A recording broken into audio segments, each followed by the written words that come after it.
ரிஷப லக்னத்துக்கு சூரியன், சனி, புதன் இந்த மூணும் நல்ல கிரகங்கள், அதாவது சுபர்கள்.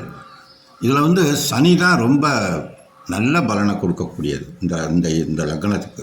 சந்திரனும் குருவும் சுக்கிரனும் பாவ கிரகங்கள்னு சொல்லலாம். சந்திரன், குரு, செவ்வாய் இந்த மூணுமே மாரகத்திற்கு ஒப்பான கண்டத்தை கொடுக்கக்கூடியது. புதன் கொல்லார், வியாழன் கொல்லக்கூடியது.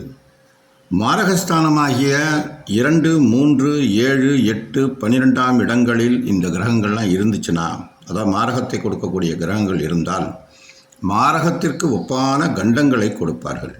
சந்திரன், குரு, சுக்கிரன், செவ்வாய் இந்த கிரகங்களுடன் சம்பந்தப்பட்ட கிரகங்களையும் ஆராய்ந்து தான் இந்த கிரகங்கள் எந்த அளவிற்கு மாரகத்தை செய்யும் அல்லது என்ன பலனை கொடுக்கும் என்பதை அறிந்து சொல்ல வேண்டும்.